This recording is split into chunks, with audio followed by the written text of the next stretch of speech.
Welcome to Oncology Today, Management of Diffuse Large B-Cell Lymphomas. This is medical oncologist Dr. Neil Love. For this program, I met with Dr. Gilles Salles from the Memorial Sloan Kettering Cancer Center in New York City. In addition to this interview program, there's also a corresponding presentation program with Dr. Salles' slides. To begin, I asked him how he thinks about the biology of transformed large cell lymphoma, both from indolent lymphomas as well as CLL. I think biology has taught us a couple of things in the last few years. And when we examine the different molecular subtype of DLBCL, how they were presented and examined either by the group of Louis Todt or by the group of Margaret Shipp, there is clearly a hint here that some of the DLBCLs and some of these subgroups have features that correspond to some indolent malignancies. So it looks like B-cell may transform in different ways. And the best example is follicular and germinal center B-cell / EZB with EZH2 and BCL2 mutation. They have very common mutations. So it looks like the cell may drive either in a direction of an indolent or an aggressive or an indolent and then an aggressive. There are different models for that, but I will say there is a common ground. This is probably true for marginal zone lymphoma and the so-called BN6 entity, as well as for lymphoplasmacytic / Waldenström and the MID88 / MCD subtype. So there is a common ground with some DLBCL.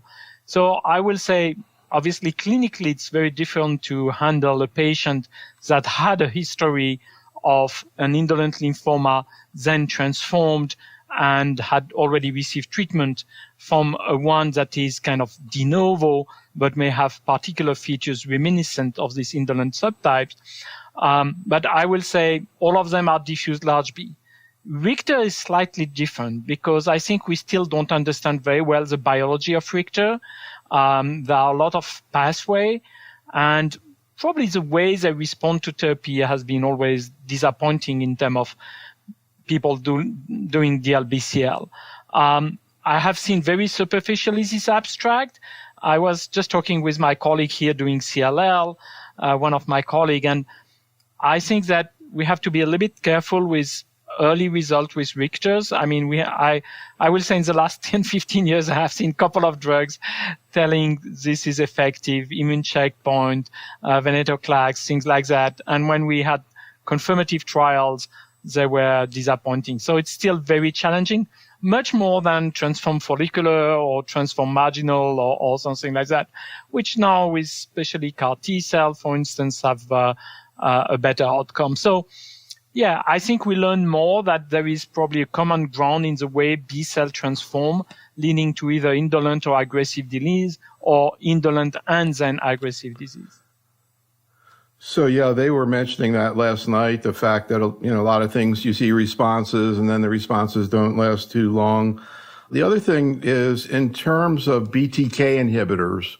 So again, there was this paper at ASH where they saw a bunch of responses. We'll see, to pirtobrutinib. And so I was asking, has pirtobrutinib been looked at? Because I know there have been some studies like with ibrutinib in diffuse large B-cell, but has pirtobrutinib, the non-covalent, been looked at in diffuse large B-cell? Up to my knowledge, there haven't been publicly reports of the activity, or maybe in the very initial phase 1, but that wasn't really the goal. I think we may have to revisit a little bit the BTK inhibitor in lymphoma in general. I used to say, for instance, that ibrutinib had no role in follicular given the fact that the confirmative phase 2 was negative.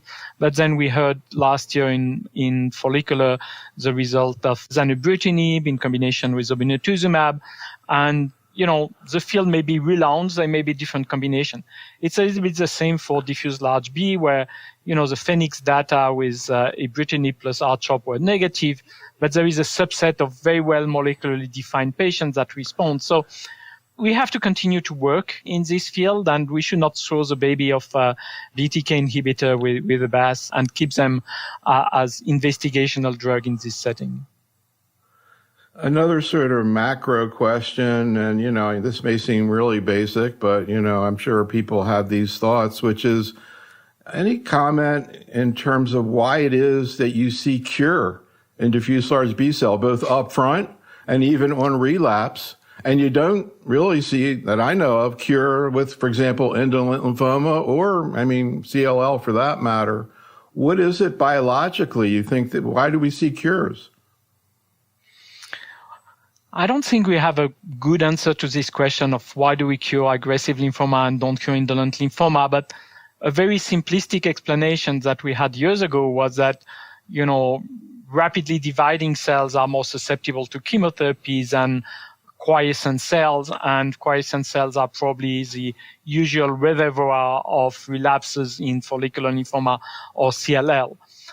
I think it's a little bit a simplistic approach. Maybe with targeted agent, we will learn more. Maybe with immune-based therapy, we'll learn more. And, we see no more and more follicular lymphoma treated 10, 15 years ago that haven't relapsed after frontline treatment. We see also long-term remission in CLL with, FCR, but also with, combination with targeted agents. So we may have to think about, challenging a little bit further this concept of incurable indolent diseases in the future. And I hope we'll be able to challenge it. These 4 agents that you talked about, polatuzumab in combination with BR, Lonca-T, tafasitamab, L-MIND, and selinexor, in patients who, let's just put aside CAR-T, assume they're not eligible for CAR-T, let's put aside bispecifics for the moment. I'm curious, ideally, how you would like to sequence these agents, and also what your experience is with quality of life on these agents, particularly selinexor. I'm curious about, because I know docs in practice have kind of struggled with selinexor and myeloma, and I'm just wondering how it plays out in diffuse large B-cell.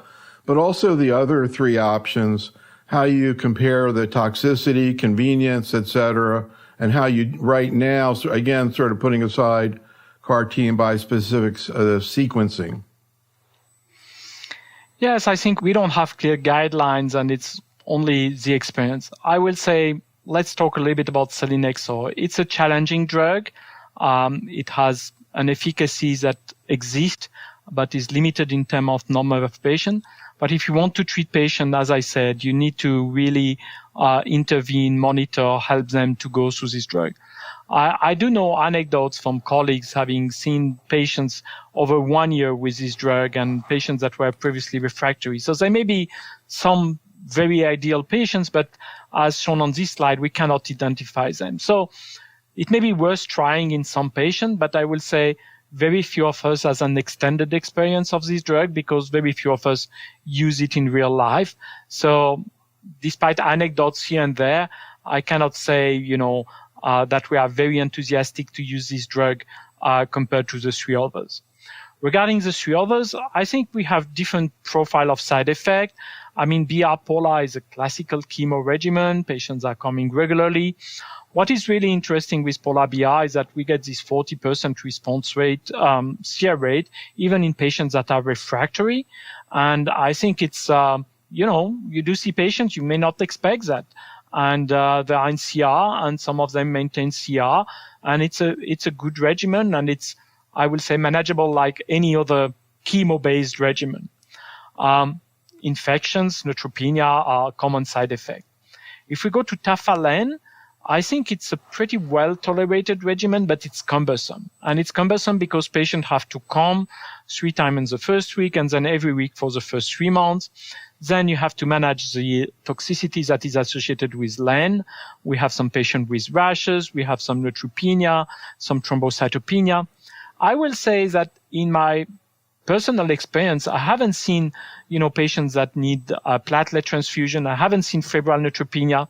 But then I probably use LEN at a lower dose than the one in the trial and tend to rapidly diminish LEN when I see some heme toxicity appearing. But, I have again treated some patients. They are in CR. We have a few patients that are in CR for more than 1 year. The remaining question with this regimen is, besides this probably limited activity in truly refractory patients, is how long should we continue the drug? And, the trial was designed as 1 year of combination of tafa plus len, and then tafasitamab continued until progression. I think this kind of schema in DLBCL has never been validated. And I will say when a patient with a diffuse large B-cell lymphoma is in CR for 6 months, maybe take it for 12 months, it's very hard for me to justify to continue treatment. And I will say this is a discussion I have with my patient when I use this drug. But again, there are anecdotes of at least one patient I know that interrupted and relapsed 3 months later. Whether it was changing if we had continued the drug or not, I have no idea. Finally, Lonca is probably the most recent drug. And I will say it's a drug that's quite manageable. Some patients tolerate it well. And if the drug is available for some patients in the third line setting, which is his indication, we should really think about it because beside, the heme toxicity and the limited edema that patients have, the biological abnormalities, liver, have really no clinical consequences. And patients tolerate that well. So again, a subset of patients have a CR and prolonged CR. So these are great options. After that, in terms of sequencing, you just have to take into consideration two things. If patients are not eligible for CAR-T but may become eligible or may consider CAR-T later, may eventually overcome the obstacles to get CAR-T in terms of distance to CAR-T centers or fear of the side effect, you may want to avoid bendamustine before collecting CAR-T, given the fact that it's a T-cell depleting agent. There are no clear answers regarding the exposure of lymphoma to both tafasitamab and loncastuximab, which both target CD19 on the surface of B-cell as well as CAR-T. The data appear to be reassuring, but you may want to preserve an interval between the infusion of CAR-T and the last administration of this drug. So, there are different options here. I will say that I will prefer to use tafasitamab lenalidomide on Lonca-T in patients that fail CAR-T but are still CD19 positive. I will really restrict BR-POLA for patients that are not candidate for CAR-T or eventually bridging them after the collection, but that's only in one cycle. And after that, we can discuss with the patient, the convenience coming very often to the center with tafalen, the little side effect in terms of heme toxicity of Lonca-T or the more classical schedule of BR-POLA. Again, it's a discussion from patient to patient. So, it's interesting. You were talking about selinexor, and I was just, again, I hear all these stories. I've met a lot of oncologists. They try it once, and they don't try it again. We had Joseph McHale, myeloma, on a webinar a couple weeks ago, and he was like all excited about selinexor. He has a lot of people have been on it a long time. He has his whole nursing staff that is all over these patients. They use very intensive pre-medication.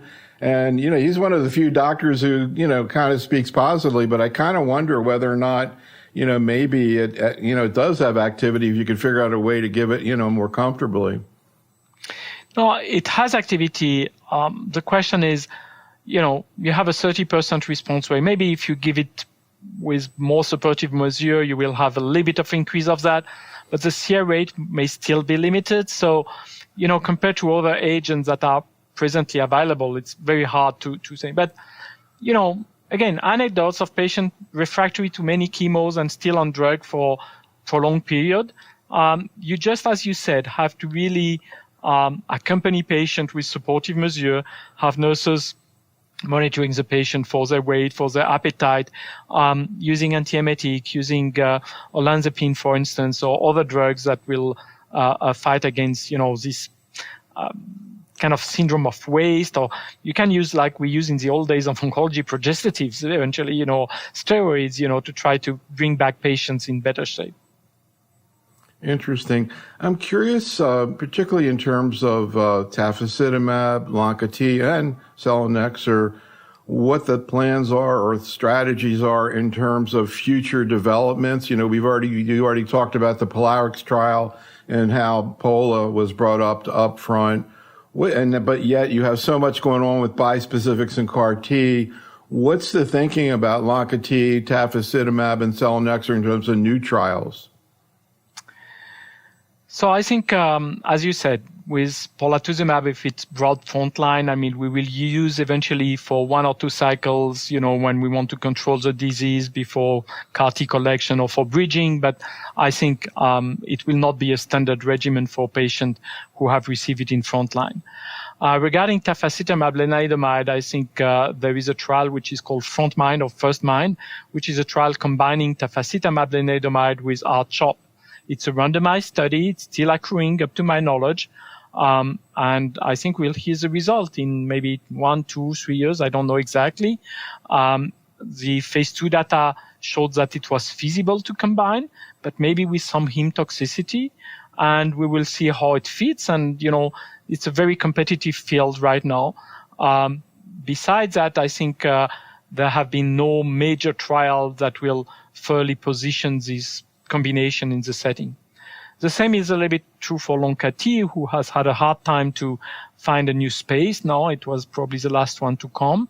I think Loncati may still have development in patients that are not fit for chemotherapy with different combination. But again, in a competition which is fierce with bispecific and polatuzumab and others, I think it's, again, a drug that needs to be probably reevaluated. The mechanism of resistance to this antibody-drug conjugate has not been clearly understood. And, if Pola moves in the frontline setting, using an antibody-drug conjugate with a different toxin may be a nice approach, because you may kill the cell by a different mechanism and because you are not able to reuse Pola.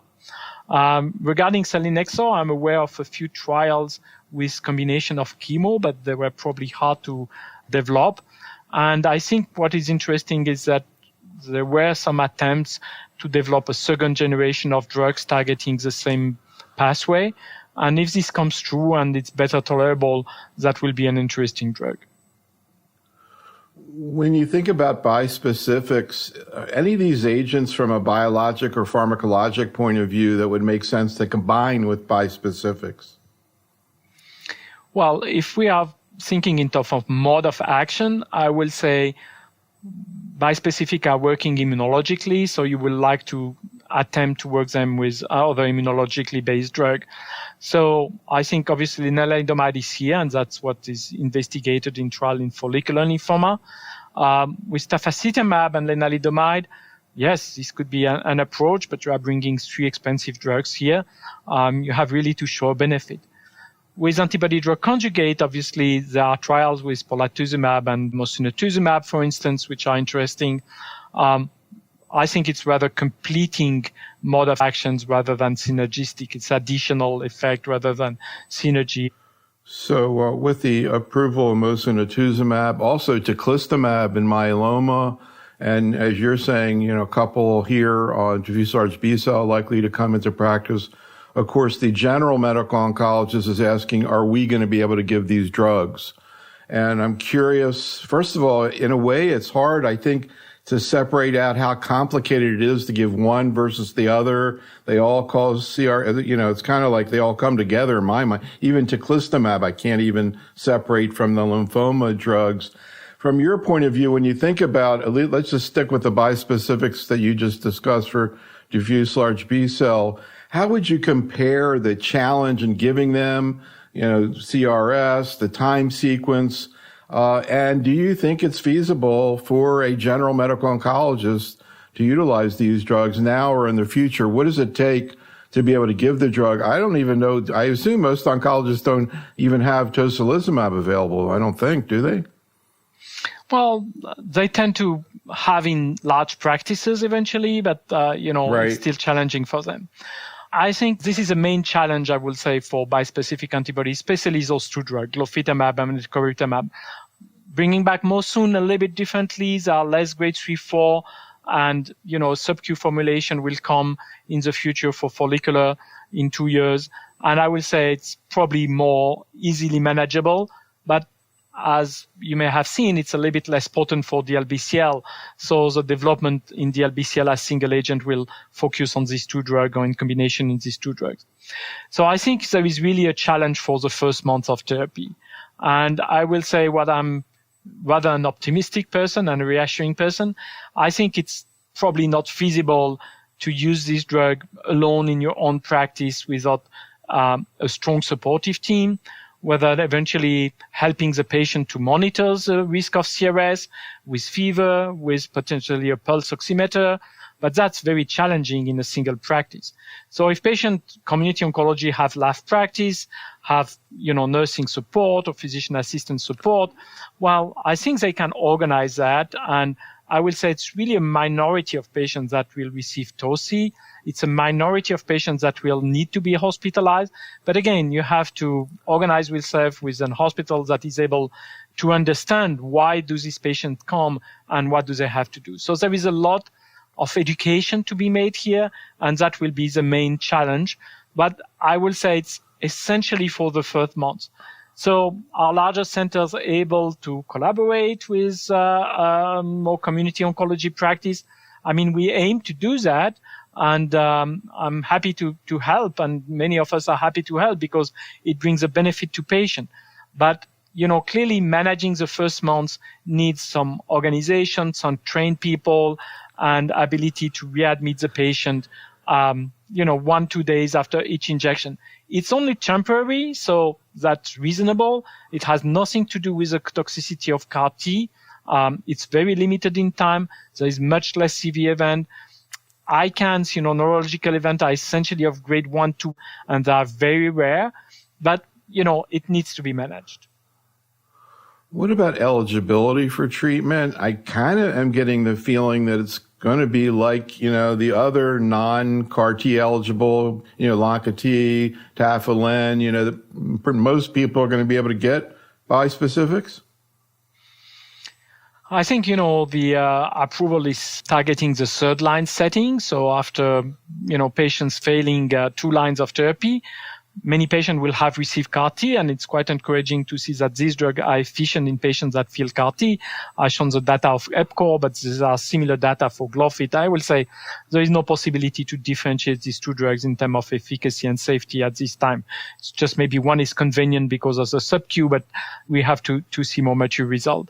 I will say, there are some frail patients that are older patients with severe comorbidities in which a CRS can be very challenging.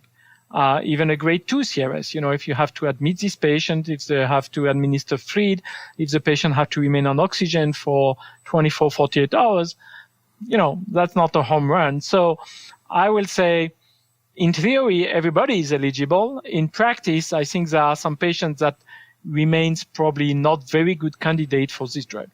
I will say that overall, I feel you can, with adequate supportive team, use this drug in almost every patient. But if the patient have to stay inpatient, that's a major limitation. So we'll have to see how things run. It's very different, the approval from FDA for the myeloma global T-SLE versus Mosun. Mosun had no REMS and has just a black box regarding the CRS risk. So, we'll have to see how these two comes up. They're probably somewhere intermediate, but we will see. And I will say, talking also on our own experience, we should be more liberal with the use of steroids. And maybe we'll learn more by using more preventive steroids, keeping the patient taking steroids at home at day 2. Most of the CRS occur not like 2-4 hours after the administration of the drug, but 12, 16, 24 hours. So these patients are not in your practice anymore. But if you have prophylaxis with steroids, if they have steroids immediately in their hands, they don't have to go to the pharmacy to gain them back. And you can tell them, okay, you have fever, let's take steroids. Let's repeat steroid at 4 p.m. You may have a bad night, you may not sleep, but you may probably limit again the number of grade 2 or 3 events and be able to monitor better the patient. I think that's probably what we have to learn. And also what we have to learn is to identify the patient at high risk of CRS.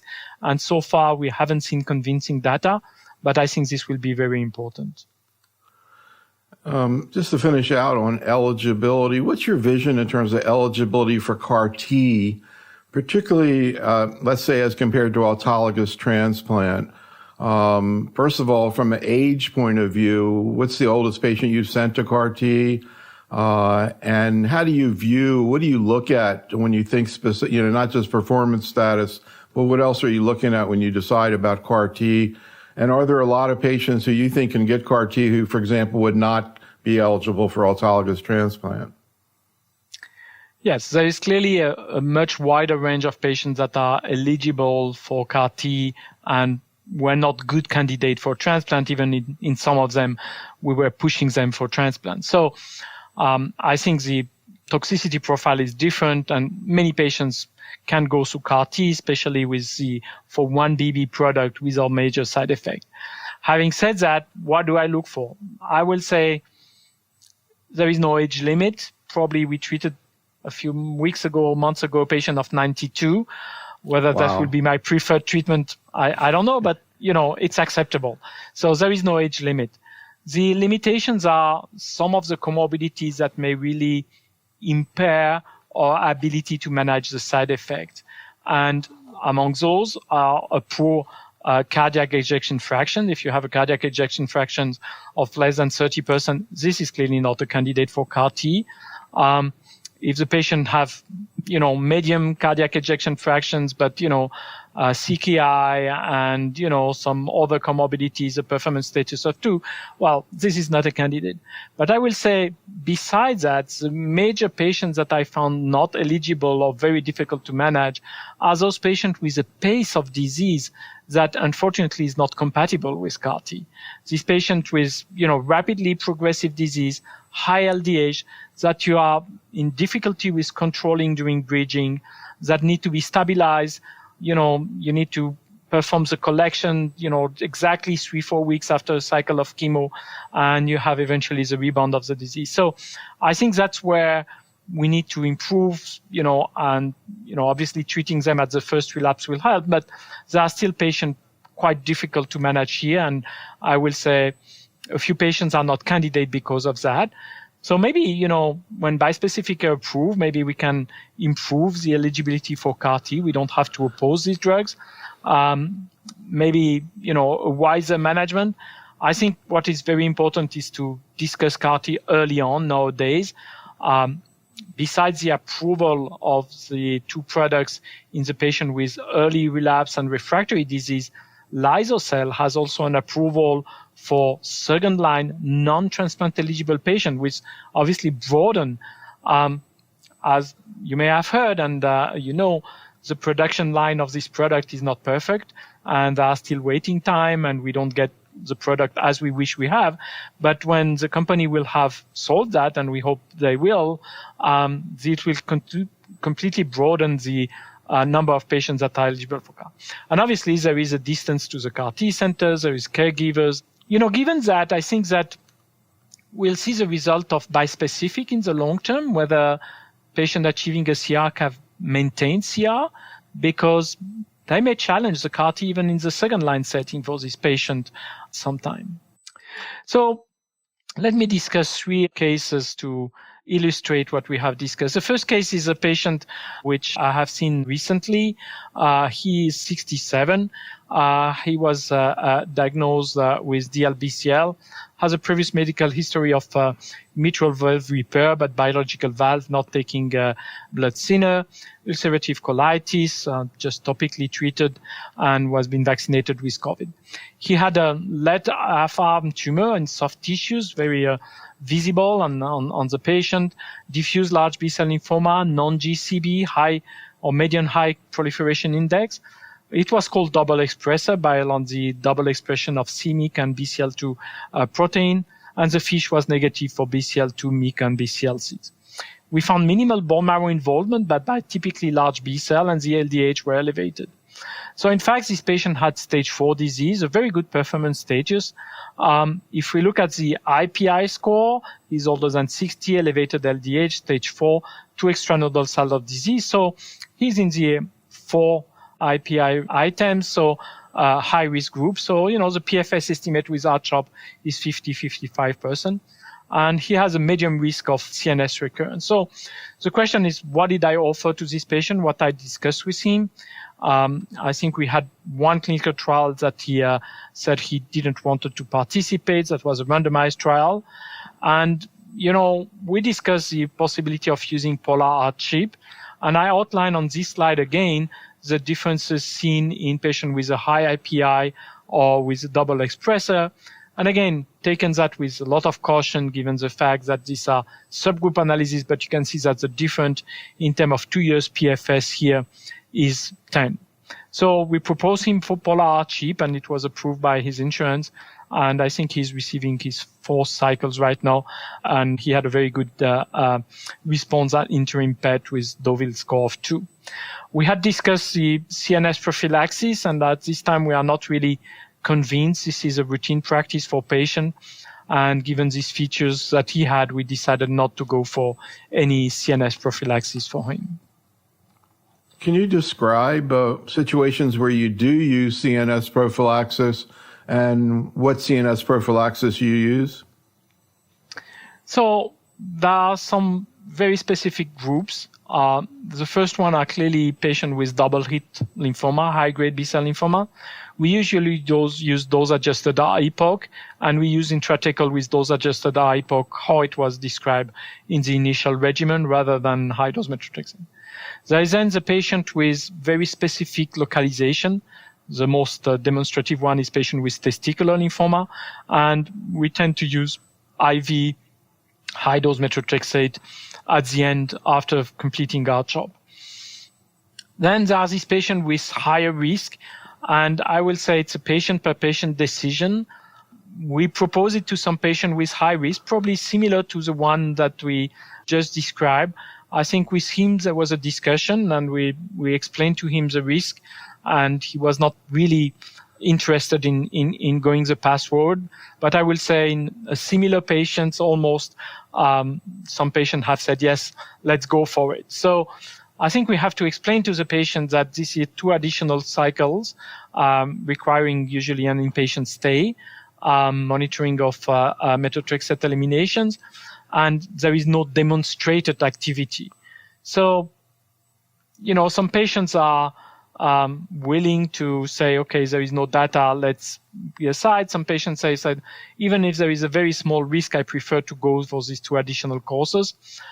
We have a fair discussion with the patient, but right now I only propose it for the one I just described. You have to include also adrenal as a localization and renal. So testicular, adrenal, renal, advanced IPI and high LDH and advanced age.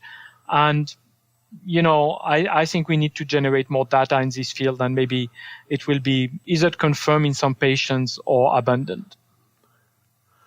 So what's the follow-up on this patient? The patient just progressed? No. Well, I was making that in theory. And you were making that? I made that because obviously this is typically a patient that I would say he's finishing his treatment. If there was any progression that were observed, what will be the recommendation? And I think that's just to exemplify that these are typically patients that are candidates for CAR-T. So I made that up. I have to recognize. Okay. No, yeah. I was like, whoa, that's not good. But that's great that was more of a theoretical thing. Yeah. So incidentally, for a patient like this, what kind of CAR-T would you generally utilize? I think this patient is in very good shape. He's 67, performance status of 0, no comorbidities. I will go for the first available. The first available is axi-cell, like it is usually. I will say I will go for axi. If by chance I have a lyso-cell available within a very reasonable time frame, I will go for lyso-cell. So my preference will be lyso-cell given the better toxicity profile, but right now, sometimes the waiting time to collection is 3-4 weeks, and that's not always compatible with the management of the patients. So before you tell us about your 82-year-old patient, what happened with the 92-year-old who got CAR-T? He went well. He got actually lyso-cell also. And, he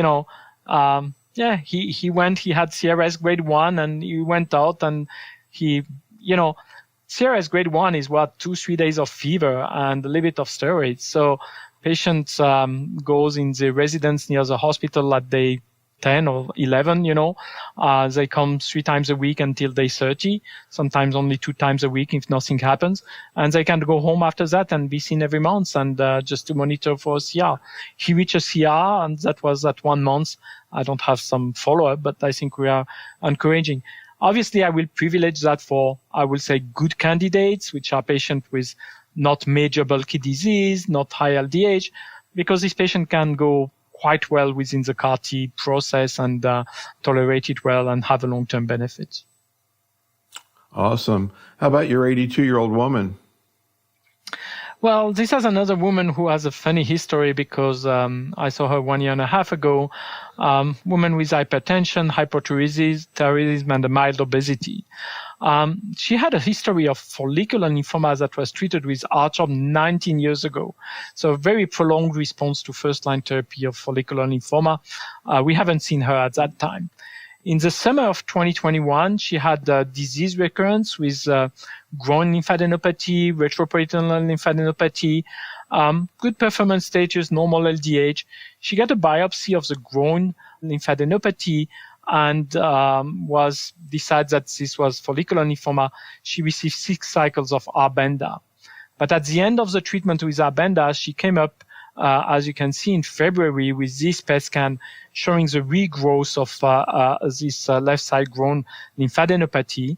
The histology was diffuse large B cell, so it was a transformed disease. So the decision, 82 years old, CAR-T, non-CAR-T, third line of therapy, she hasn't been treated twice for diffuse large B cell, although we kind of pushed a little bit saying, maybe in summer 2021, she had already diffuse large B. So we decided to take her to Tafa-Len. Len was started at 15 milligram per day because she had a creatinine clearance around 50. And tafasitamab was used according to the L-MIND schedule. And, it's a transformed disease. And basically what we saw is that Tafa-Len was started in March. That's the first PET. That's a PET scan probably 2 months ago in June, showing a CR. And that's a PET scan, which is more recent, showing the prolongation of CR.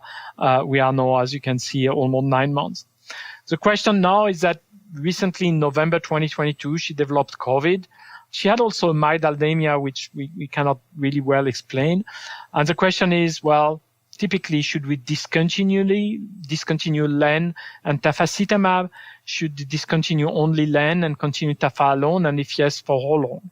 So I have seen this patient a few days ago. She was still anemic and still not fully recovered for COVID. So treatment has been interrupted since now almost 5-6 weeks. But I see her next week, and I will propose her to continue Tafa alone for 6 months. She's in CR. I don't think I should treat her for a long time. I think it has very limited toxicity when it's used alone. But again, that's clearly the debatable case we have. So that's very interesting. Let's talk about your last case, the 42-year-old woman.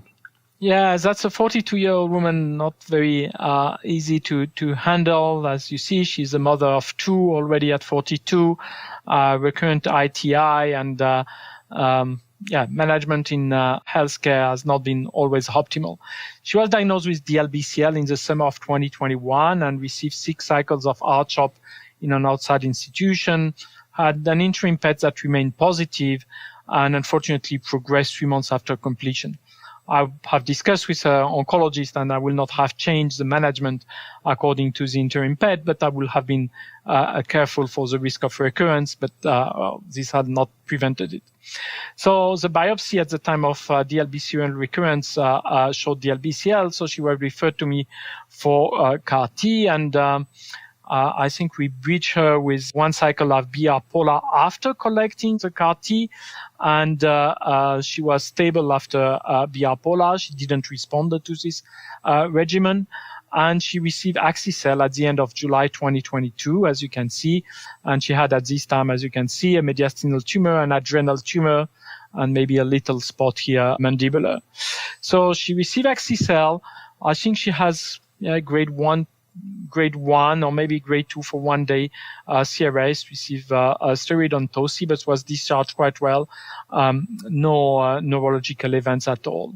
The issue is that 2 months after CAR T, as you can see, she had persistent disease in the mediastinum and in the adrenal region. So there is always a debate of when do you reevaluate this patient, 1 month, 2 months, 3 months. We do know that there are some patients that complete their response, are in partial response at 1 month and complete to a CR at 2 or 3 months. But I felt that this patient who had, early failure, was young. We needed to document very early whether she was refractory or not. And we actually approached the adrenal site as a biopsy, which demonstrated again the LBCL. So, it's a young woman, and I will say, despite some difficulties in management and I will say comprehension of her path towards treatment of her lymphoma, we thought we should try to bring her in CR and offer her the possibility of an allogeneic transplant given her young age. And given the fact that the few patients that receive allogeneic transplant after CAR T appear to have a sustained benefit. So given the fact that she still expressed CD19 on her biopsy, actually CD19 of CD20, I offered her to start Lonca, and as you can imagine, this was rather recent, but I just restaged her just before Christmas, and that's actually her staging with probably essentially 3 infusion of Lonca. And as you can see, she's appears to be responding. So I will restage her in another month and a half. We are basically doing the typing, and I hope that we can really envision to bring him to allo. And that was just to demonstrate, the efficacy of the CD19-based therapy after CAR T when CD19 remains expressed. It's a different mode of action.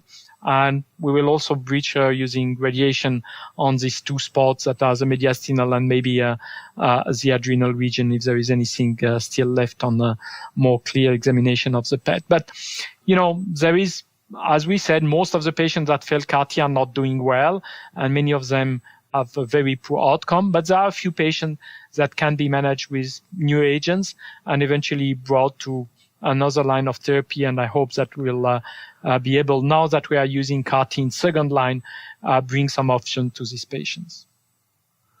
Yeah, it's really interesting. She responded to Lonca T, but yet I guess she never responded to CAR T. Yeah. Were you saying, is the thinking that actually patients respond better to allo after CAR T? Is there any synergy there or not at all? No, that's not at all. It's just if you're able to bring a patient that had received CAR T in a complete response, and this is a very minority of this patient, and this patient is eligible for allo. There is actually a series of patients from the US published just online in Hematologica. Alex Herrera is the senior author of the first author of this series from City of Hope. And we have also a paper from a Memorial, which hasn't just been published also. And I think both papers suggest that there is a little group of patients that, despite having failed CAR T, can be brought into CR and can be brought for allo.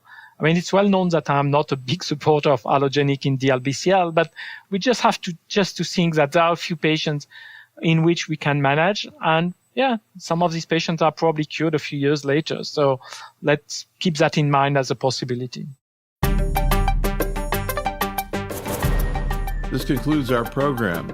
Special thanks to Dr. Salles, and thank you for listening. This is Dr. Neil Love for Oncology Today.